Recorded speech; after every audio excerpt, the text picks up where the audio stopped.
Have you ever wanted a portable soldering iron? Well, me neither, but this one is it. This is the Aixun T380 and it is a soldering iron that uses the T2 handle. So this is the same soldering iron I'm currently using every day, but this is an upgraded version. This is a 7-port version, so your old T210 handles will not work on this one. You have to get the upgraded one with 7 ports, and this station actually supports the T210 and the T115, which is a more smaller, finer tip type of iron. And this is the iron I use on a daily basis for many repairs. I love this knife tip that it comes with, and this is pretty much 99% of the soldering I use is this handle with this tip right here. And what's special about this soldering iron station is this is the whole thing.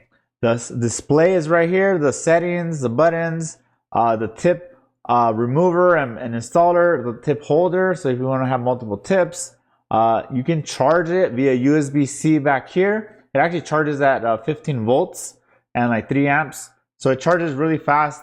It has a 2600 milliamp hour battery. And according to Aixun, if you're using 400 degrees Celsius, it will last 40 minutes on a single charge. So why do we need a portable soldering iron? I don't know, I guess for mobile technicians who are on the road and need a soldering iron to go anywhere. But the nice thing about this is it's $100, roughly.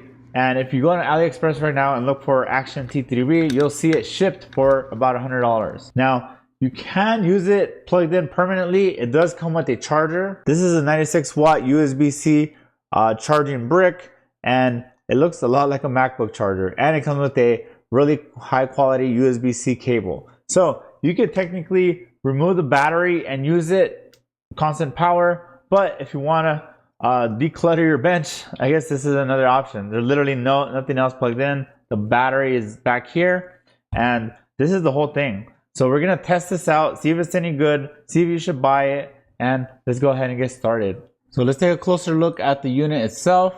Now there's a little hole right here in the side where you would screw in this little stand. This is where you run the cable to kind of help you keep it out of the way. If you're using the 115 handle, then you could also dock it here, which is sensitive to the sensor, so it goes to sleep. All right, T380. Now one thing off the bat that I don't like is it uses a sponge for a tip cleaner versus a brass wire.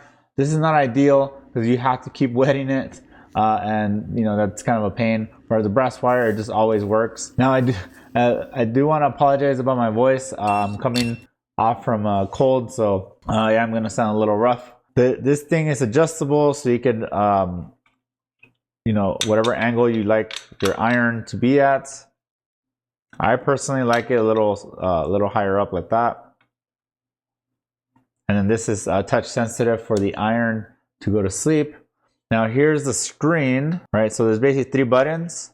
Up and down is to adjust the temperature, and then this is to change the presets. Now I haven't found the way to change the presets. Now this does plug into the computer through USB-C as well. There's an Aixun tool, but I didn't see anything on there to change the presets. So hopefully that comes later with an update. This does have Wi-Fi and Bluetooth as well. So through the tool, you can plug in, configure your Wi-Fi, and then this thing's always online so that they can download updates and stuff. So maybe in the future, Aixun, if you're watching this, please allow us to change the presets because not all of us use these presets. Now I figured out how to change the presets. So select your preset. So whether it's M1, M2, M3, change your temperature. So let's say I want 380, and then you press left and right, and then it'll save it. So now, no matter what temperature I pushed M3, is now the new setting. No longer 400, it's 380. So pretty simple. Now these are also touch sensitive, so when you put your iron here, it will go to sleep, which will also allow you to hook your tip into here. So you insert your iron and then you pull back, and that will catch it here and allow you to pull the tip off.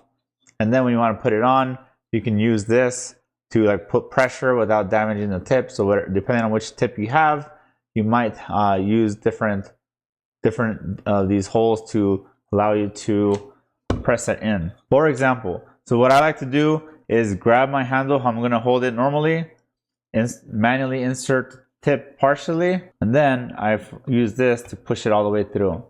Now don't use it here because this is how you could damage tips. In my original T3B video I did that, so ignore that. On my old video, this is how I figured out how to use it. So all right, so this is how you would pull it off. It's not coming off. That's weird. Well, once it disconnects, it'll be cold enough for you to grab. So yeah, probably not the best example there. This is the tip it comes with the Aixun C210 tip with the K030, which is basically a knife tip. And this is the tip I use every day. Not this specific station. I have the T420D as my main station, but it's all basically the same thing. So I don't expect this to suck. I'm pretty sure it's gonna be just as good as the other ones. So this is the type of tip. Now this also does support JBC tips. So if you want a higher quality tip versus this aftermarket tip, I do recommend those. And I will link to this station from AliExpress, DIY Fix Tool, and some other vendors down below, and the tips that I use, like the JVC ones. Now another thing I noticed is out of the box, this came with the foam on the handle already, which I don't use on my other station, but you know, it's here. Doesn't matter to me. All right, so that's kind of how that goes. Back here is the battery. Now this thing is pretty tough, so I'll have to use like metal tweezers. Pop it open, and it's stuck in there pretty tight. So I think once you put it in there, you don't have to really mess with it personally, but I guess if you ever have to remove it, it's in there. It plugs in through this little plug here, and then once you put the cover, you never have to use it. Now technically, you could also use it without a battery. Just plug in the charging brick directly to it and just power it, and just have it like a normal soldering iron that's just constant power. Yeah, this thing feels really solid. It's heavy, and I expect it to work pretty well. But let's see. Let's put on the iron. All right, let's go through this menu because you couldn't see it earlier. So if you push up or down, it's just gonna manually adjust the temperature right here on the side by 5. Then if you push the middle, you could jump through the presets. So 280, 350, and 400. Personally, I use 380, which is not there, which that means I have to manually.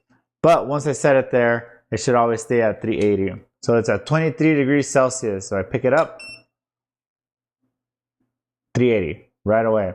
Super quick, put it down. You'll see it will be out of focus, and it'll naturally cool down based on room temperature. There's no extra cooling feature. But yeah, I mean, it's just a typical soldering iron. 380, it's quick.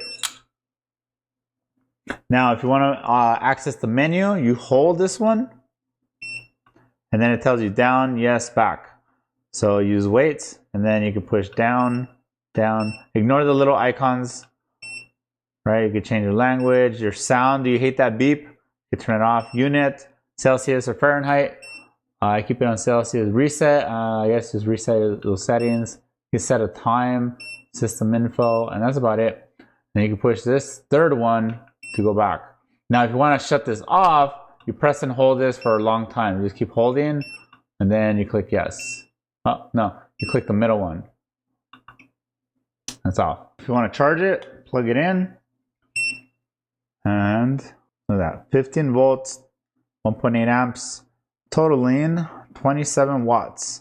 So I think earlier I said the wrong number, but yeah, just about basically roughly 30 watts. So you could charge it, and then you'll see the charging icon, the battery charging there, or unplug it and just run it off battery only. So if you have a lot of cables on your bench and you want to avoid the clutter, you literally will only have the soldering iron cable as your only cable there.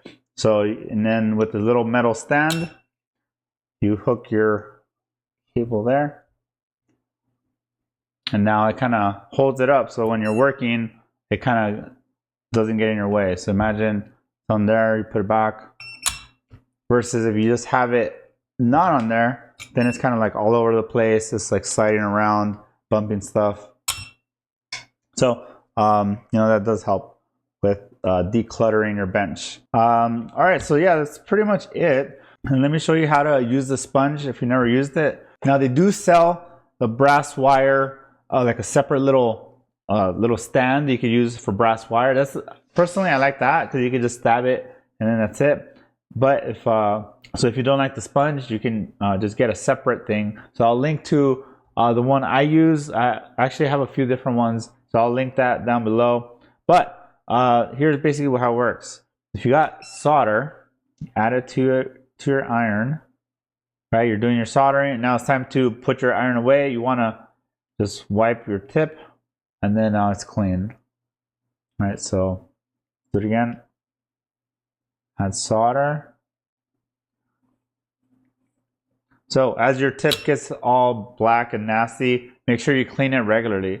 Pretty much anytime you're gonna put it back, just clean it and then put it down. Don't just solder and then put it down. Solder, clean it, and then put it down. That's my recommendation if you want your soldering iron tips to last. All right, so for the test, what I'm gonna do, I'm gonna show you guys.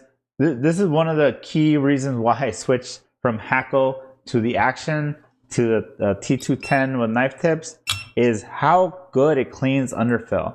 So this is a random CPU that I pulled from my pile, and then there's a random donor board that still has all this underfill. So I'm gonna show you guys kind of how I use this iron style to clean these chips, and then maybe you'll convert from Hackle to one of these.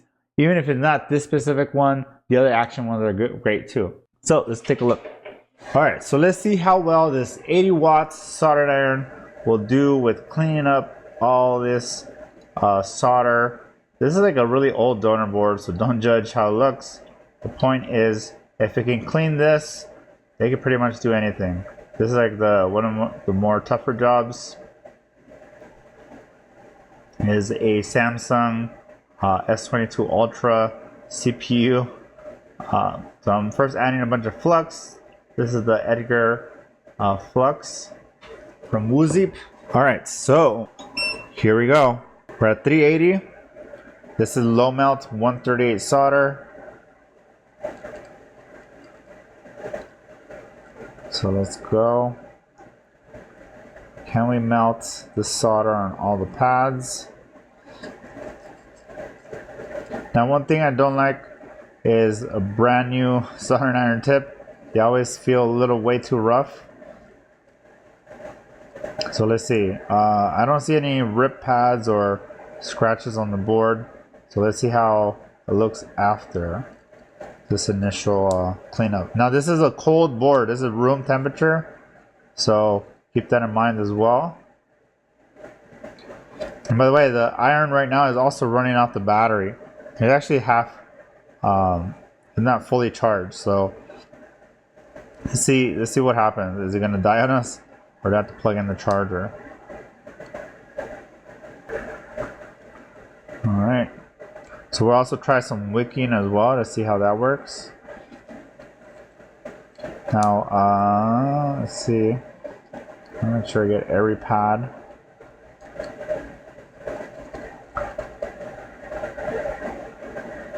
And we want to melt this solder into every pad. So we mix in. All right, so now I got a big blob. Right, I want to clean my tip by rubbing it on that foam. The sponge, I mean. And take a look at it now. Now I can come back and add more solder as necessary.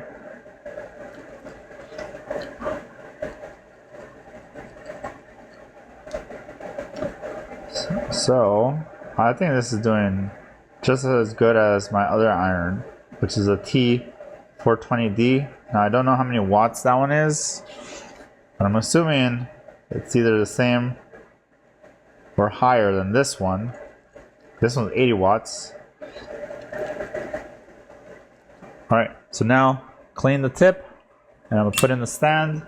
I'm gonna get a Q-tip so I can clean off what is here. And what do you guys think? Was that a good cleaning or what? Drop it in the comments. So first test number 1, what would you rate it? 1 to 10. 10 being the best, 1 being the worst. Let me know in the comments.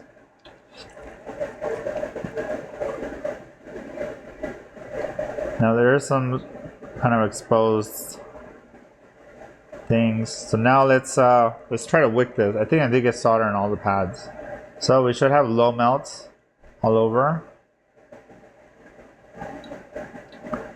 This is honestly the wicking of this board will be the real test, because that's when a soldering iron really shines. All right, so this is my special wick, chem wick wick. I will link it down below as well. All right, here we go.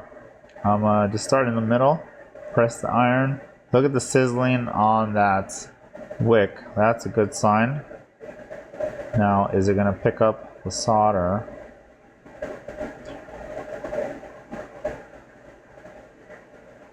How is this?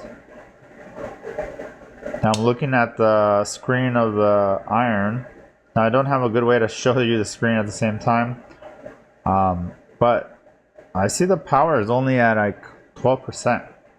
So I don't know if that's, you know, the power is basically how much juice it has to pull to heat up the iron to keep it at the 380. Now it's not, you can see it's kind of not melting. Let me try increasing the temperature. Let me try 400. The flux kind of burned off, so let me re-add more flux, especially in this upper area where we just tried. All right, 400. And I'm using the flat side of the iron to kind of press and create the most surface contact. And yeah, I think I just need to bump up the temperature. Keep in mind, there's a lot of ground on here as well from the board that dissipates the heat. I'm also going slow because I don't want to rip any pads. And it looks like we're now getting some solid heat transfer. And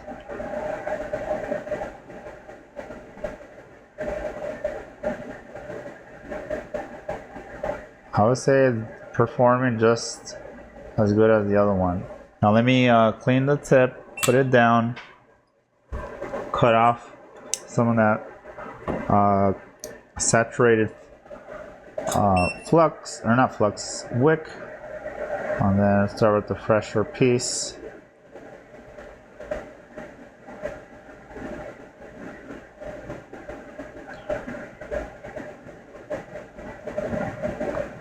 Alright, I'm trying to spread the heat to the board,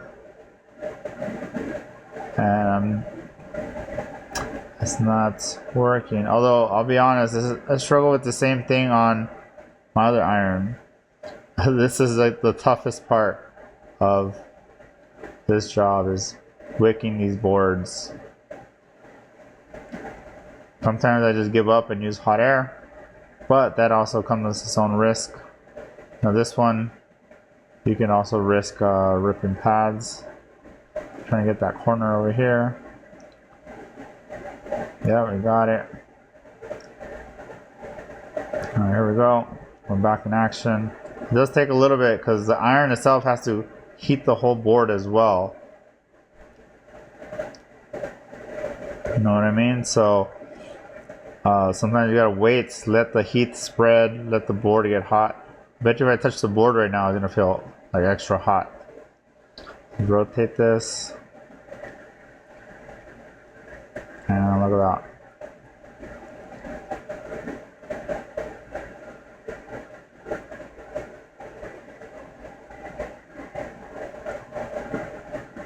So I would give it a solid 8. I don't know what would be better, because I think pretty much all soldering irons should struggle here. There's a lot of thermal mass.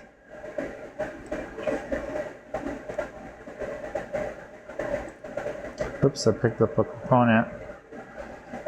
That's user error. Yeah, I really don't like the sponge. Definitely, either they should swap out the sponge or sell a brass thing that fits specifically for this. It's my recommendation. So Aixun, hope you're watching, and consider that as an option. But take a look how flat those pads are. There's like virtually no underfill.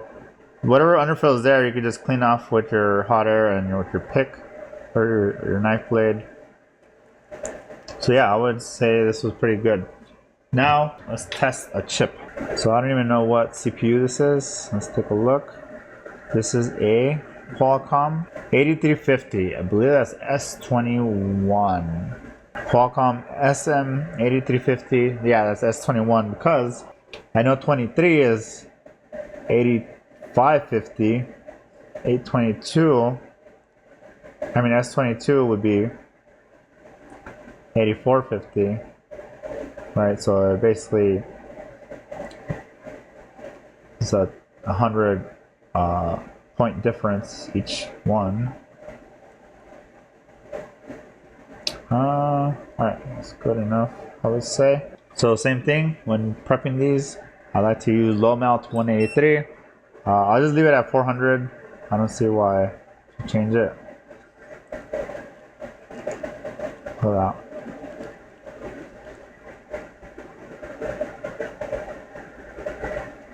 So take a look at the underfill here. It's like a thick clear glue. If you're familiar with adhesives, like this is like B7000 basically, just like glued onto the chip. So it's a lot of it's a mess to clean. But with the knife tip, we can just go like that. Let me see. I don't know. Comment down below. What do you prefer as far as oh, by the way, what was your score for test number 2, wicking the board? 1 to 10, 10 being the best, 1 being the worst. And this is test number 3, prepping a chip. So what I'm doing is kind of using the knife tip. So see how this picks it up. Let's see if I could get it into better focus. I need more flux here. You see those chunks of underfill just scoop up? That's the secret to my CPU swaps.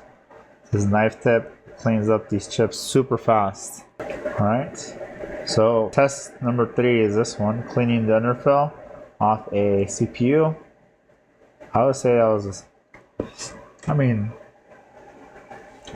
as of now, relatively to what I've ever seen, I would say that's a 10 out of 10 as far as cleaning, because it's pretty much all gone.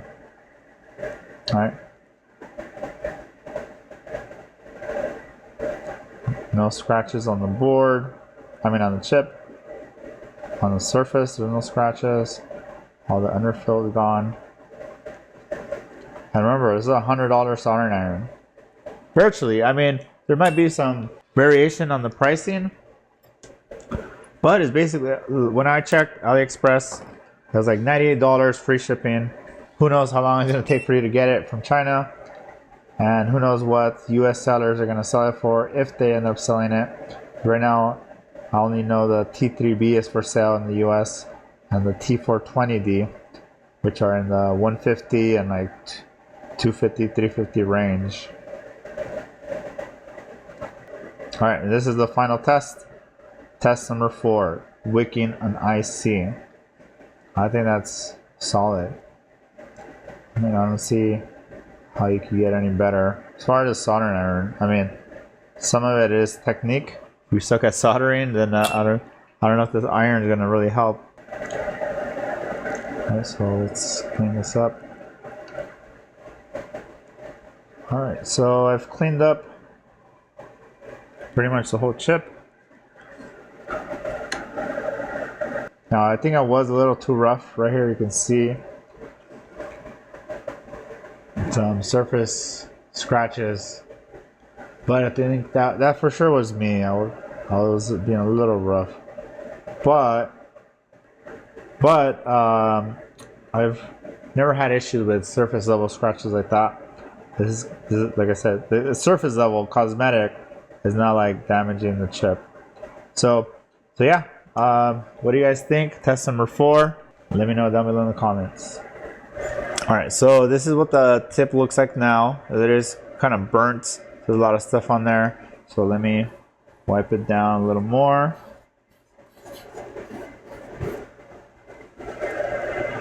And see, it didn't work.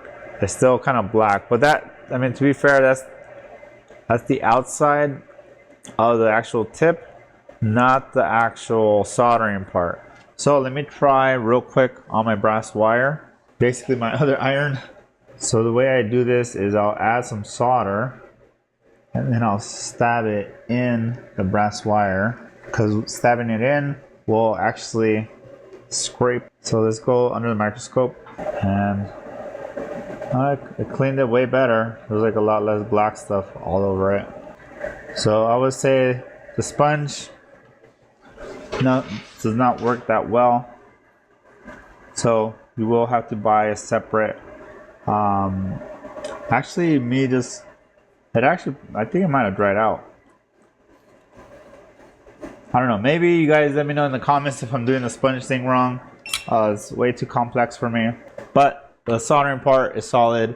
You know, being battery powered is interesting, and I don't know, you know, the price, you can't beat the price. I mean, for $100 for an Action, but the T210 handle, the knife tip included, I mean, you can start soldering, you know, out the box. You can plug it in, even if it's not charged, just plug it into the charger it comes with, and you're good to go. So let me know what you guys think of the iron. Are you gonna buy it? Are you gonna replace your Hakko? If you have a FM 203 or FM FX 915, I forget the name. You may consider getting one of these. But this is the cheapest Action so far. There's a T3B, which is a little more, like 120 from China, or like 150, 160 from in the US, or the T420, which is the 2-iron station, which is more like 350 range. Hope to hear from you guys down below. If you guys want to support the channel, get yourself one of these t-shirts like this one, Solder O'Clock. Check out other links down below. I have a lot of useful stuff. I'll link to everything here in the video description. So appreciate all you guys who stuck around here till the end. I will link to my other soldering iron review video down below. So thanks everyone for watching. I'll see you in the next one.